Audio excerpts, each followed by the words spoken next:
All right, my friends, so some of you may not be too young to understand what happened in 1992. In 1992, George H.W. Bush lost re-election. He didn't lose it to Bill Clinton. He really lost it to Ross Perot. And the reason for that goes back to when George H.W. assumed office after Reagan's 2 terms were up. There's a lot of people on the Republican side, the right-wing side, said, whoa, you're hiring a lot of insiders. And Bush, or someone in the Bush administration, notoriously said, I don't want ideologues working for me. I want people with mortgages. Now, whether that's true or not, I don't know. That's what people say. But the point about that was that he was looking for people who would do what he said. And again, I might be attributing a quote to his chief of staff to him. I don't know. But there's a group of people just like that. They're DC insiders of Swamp Things, all right? And at the end of the day, that's where Bush came from. Now, he was an honorable man. Let's not be, where is he still? Is he still alive? Anyway, he passed on. I mean, him and Bob Dole, Jimmy Carter. I mean, in World War II, these guys are heroes for sure. And this is the time that the government was good. You could trust it. Those days, it really should never have been like that. But, nowadays, I think everybody, left and right, realize the government is where a lot of bad actors are for sure. So I don't blame Bush necessarily for that. But long story short, because he didn't have ideologues and because he said, read my lips, no new taxes, and then he got, bushwhacked by George Mitchell. I don't know if it's Tip O'Neill. Who was the Speaker of the House? James Wright, Tip O'Neill, one of those guys, to raise taxes without the accompanying spending cuts. A lot of the ideologues that go along with the Republican Party said, screw you, man. I'm going for Perot. And I was one of those guys. And you're sitting there thinking, but the Supreme Court. No, that's what they always say. They say, hey, you can't vote for Perot, you'll be turned over to the Supreme Court. And you're right, but at the end of the day, it's still like, dude, you told us this. All right, let's go back to where I'm going with this. So there's a book you need to get, and get it now. It's Nassim Nicholas Taleb, and it's called Skin in the Game. And I'm about done listening to it. It's a good, about 8-hour audiobook. I'm not sure how many pages it is if you buy it. But Taleb is he's one of those intellectuals that doesn't throw in with your typical intellectual cool kids, if that makes sense. And I love it, man. And he talks about one of the best chapters is there is slavery, not in the context of chains today, but certainly in the context of submission. And what it is I'll give you an example. When I was working at USAA, you got paid more than you're worth. I mean, that's a fact, man. Everybody knew at USAA you're getting paid more than what you're worth. Not just me, but everybody. And so what happened, because there's no shareholders, they have more money coming in because they're a printing machine called insurance. And what they do is they pay higher than competitive wages in order to get your submission. So you say, I will adhere to the guidelines because you're paying me more than I'm worth, more than I could get outside in another place. And that's what Nassim would call a form of slavery. Submission. You are literally sacrificing your soul in order to work for a company that pays you more. And he talks about this with like upper management and stuff like that. He uses an example of a guy who gets sent to the Bahamas to start an office of some investment bank. He gets a car, a chauffeur. He's living on the beach. He's running with the governor down there. He's living large, but that guy knows his job is always in peril because the corporate headquarters back in London or wherever, they're still arranging affairs without him being there. And he's always worried, like, hey, Are they plotting against me? Have they found a different strategy? Am I being told what's going on? And because that, he's always nervous and he will always submit because life is good for this guy, he thinks, financially. So they pay him a lot of money and he, they say jump, he says how high?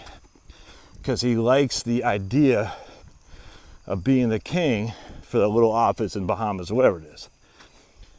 And that's so true in corporate America. It's so true and even Nassim would even say in academia. You want to be tenured? Well, what do you think you got to do? You think you can talk about free market economics in a Marxist school, the new school? You think if you went in there, you talked about anarchism, free money banking, free banking, anarchism in the sense of Austrian School of Economics, what's the likelihood you'll find tenure? Not very high. But if you go in there and start spouting about Marxism, you're gonna. So you're sacrificing your soul for rock and roll. And that's the thing about the modern era of the US, is we got a lot of guys and ladies who say, I'm upper mid-level management, I'm making good money, I'm leveraged to the hilt, I can't afford to be my own person. I gotta listen to what this guy says. And Nassim was talking about just a small minority of people can change the world. It's incredibly interesting, man. Incredibly interesting. Just a small minority. He used the example of halal food and kosher food and whatnot. He says it's easier for a guy to say, and I think he was talking about like kosher and halal. I forgot what it was, but he says it's easier just to serve beef at a place that I know there's going to be some kosher and halal people.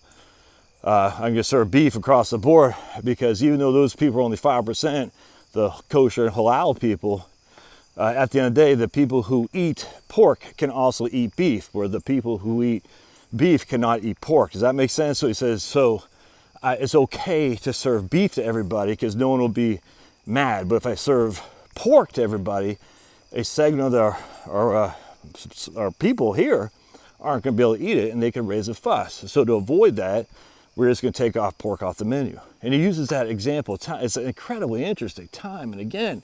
How about the minority can really dictate he doesn't say the tyranny of the minority. He just says the minority dictates things. And he also talks about slavery. Literally, you're looking at Sudan type slavery, because there is that, absolutely. In Africa, there's slaves, without question. But he talks about in terms of our Western, i.e. capitalistic, supposedly democracies, and how we've been sold this bill of goods of money, wealth, prestige, but we have none because we're sitting on, a time bomb of when is our boss gonna plot against us. It's just such a great book. He talks about the intellectuals, yet idiots, the IYIs. He names names. He talks about Richard Thaler, Cass Sunstein, Pinker, Piketty, all these guys. I love it. He calls out people. He says these guys are, and he talks about the New Yorker, the Economist, all these guys, these wannabe intellectuals who are actually more into looking, he doesn't say this, but this is what I say, they're more into the fantasy football than ever reading a book, but they'll have a copy of the Economist, on they're carrying on their shoulder or on the, in their briefcase to show they're worldly. And he says, yeah, they'll read some basics about quantum mechanics and say, oh yeah, no, and they don't know what the hell they read. It's interesting as all get out. And I think you should get it. Anything that guy writes, if you're a contrarian and you're an independent-minded thinker, you need to be looking at Nassim Nicholas Taleb, all his stuff. He talks about how he was sued, well, not sued, but how he went after the Guardian and various left-wing rags who accused him of being a climate denier. And he says, look, it was just great. He said, thankfully I had the audience, I had the prestige enough where I could say, you guys are full of crap, and they finally retracted what they wrote about him. But it's just great. He goes, but he said a lot of people don't, and they're going to fall. They'll get accused, and they don't have the ability to defend themselves. He talks about Monsanto And the GMOs, he goes, everyone just follows suit as if GMOs are safe. He goes, but no one ever talks about the soil, the microbes and whatnot that are being polluted because of the excess in pesticides. And even though those crops myself might survive because they can be sprayed down with pesticides, what about the soil, the mycorrhizal fungi, and all the other things that go in there, the nemodes and stuff? They're getting killed, but that one crop survives. Anyway, it's just interesting. He says, yeah, we don't know, but everyone just, because it's quote unquote science, they just follow along. He goes, but it's like science and scientism, i.e. they're two completely different things. It's not science, it's scientism. You got some guys who say, oh, I have a PhD, but they have no ability for independent thought. And they can't challenge the status quo or else they lose their high horse. Anyway, so get that book, Skin of the Game. You'll like it. I'll put a link in the show notes here. All right, thanks.